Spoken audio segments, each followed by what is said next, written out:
Last class में हमने chapter 9 का आपको रिवीजन बताया था, कुछ क्वेश्चन उसके बारे में बताए थे। ठीक है, मृदा के बारे में हमने बताया था, मृदा क्या होती है, मृदा कितने प्रकार की होती है, ये सारी चीज़ें हमने आपको लास्ट क्लास में डिस्कस करी। आज एक नया टॉपिक है, चैप्टर 9 का ही है, मृदा प्रदूषण।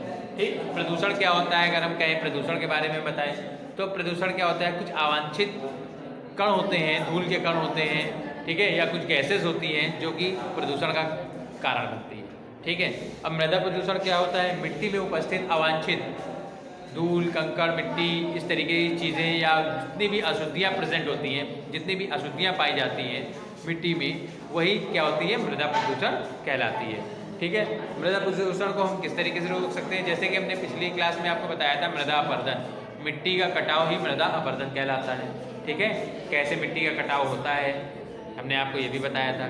ठीक, अब मृदा अपरदन को हम किस तरीके से रोक सकते हैं, अधिक से अधिक अगर हम वृक्ष लगाएं, ठीक है, जितनी अधिक मात्रा में हम वृक्ष लगाएंगे, पेड़ों को लगाएंगे, तो मृदा अपरदन उतना ही कम।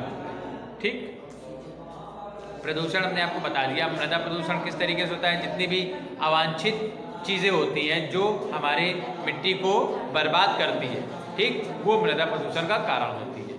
ठीक, अब इस मृदा प्रदूषण को हम किस तरीके से रोक सकते हैं, मृदा प्रदूषण को रोकने के लिए उपाय क्या है, प्लास्टिक की जितनी भी चीज़ें हैं उनका उपयोग हमें कम से कम करना चाहिए, क्योंकि प्लास्टिक क्या होती है, जैसे हम पॉलीथीन को ही लें, अगर पॉलीथीन को हम चाहे गाड़ दें चाहे उसको जला दें, ठीक, तो भी वो प्रदूषण का कारण बनती है। अगर हम गाड़ देंगे तो वो क्या करेगी, धीरे धीरे मिट्टी को बर्बाद करती रहेगी। तो जितना कम से कम हो सके उतना कम से कम हमें किसका प्रयोग, जो प्लास्टिक या प्लास्टिक से बने जितने भी सामान हैं उनका कम से कम प्रयोग करना चाहिए। ठीक है, सेकेंड पॉइंट है कीटनाशक, मिट्टी के अन्य प्रदूषण में कीटनाशक दवाएँ, जैसे कीटनाशक दवा, बहुत सारे कीट पतंगे कुछ हो जाते हैं तो हम उसमें क्या करते हैं, उसमें हम कीटनाशक दवा का उपयोग करते हैं। कीटनाशक दवा का उपयोग किया जाता है, लेकिन उससे क्या होता है, मिट्टी की उर्वरा शक्ति जो होती है, फर्टाइल जो होती है, वो भी उसमें भी कमी आती है। ठीक है, उर्वरा शक्ति में भी बहुत ज़्यादा कमी आने लगती है। ठीक है, इसलिए हमें क्या करना चाहिए, कीटनाशकों का प्रयोग कम से कम करना चाहिए। ठीक है, ताकि मृदा प्रदूषण या मिट्टी जो बर्बाद होती है वो हमारी मिट्टी बर्बाद ना हो पाए।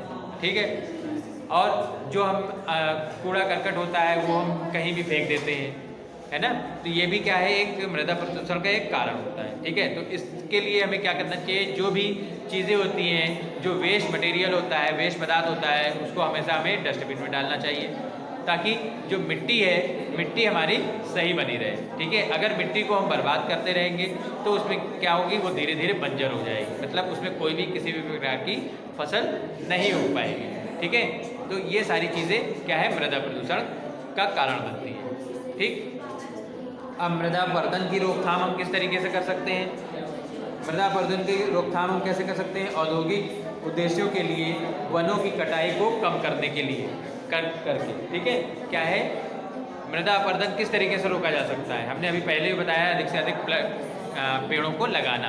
ठीक, अब लेकिन कभी कभी क्या होता है, या बहुत देखा गया है कि हम लोग अपनी आवश्यकता की पूर्ति के लिए वनों को लगातार काटते जा रहे हैं, चाहे वो हम घर बनाने के लिए हो या जितने भी लकड़ियों से बने सामान होते हैं उसको बनाने के लिए हम पेड़ों को अंधाधुंध काटते रहते हैं। ठीक है, तो हमें कम से कम मात्रा में पेड़ों की कटाई करनी चाहिए और अधिक से अधिक मात्रा में पेड़ों को लगाना चाहिए, जिससे मृदा अपरदन आसानी से रुक सकता है। अगर ऐसा हम नहीं करेंगे तो मृदा अपरदन में मिट्टी का कटाव भी होता जाएगा, और साथ ही साथ क्या होगा, मृदा अपरदन होने से मिट्टी का कटाव तो होता ही है, मिट्टी तो जाती है, साथ में वृक्ष अगर नहीं होंगे तो हमें ऑक्सीजन भी पर्याप्त मात्रा में नहीं मिल पाएगी। ठीक है, अब एक क्वेश्चन और है कि क्वेश्चन क्या है कि रजिया ने एक खेत में अंतःस्रावण की दर से संबंधित एक प्रयोग किया। उसने देखा कि उसके द्वारा लिए गए मृदा के नमूने से 200 ml जल को अंतःस्रावण करने में 40 मिनट का समय लगा। तो अंतःस्रावण की दर को हमें परिकलित करना है। ठीक है,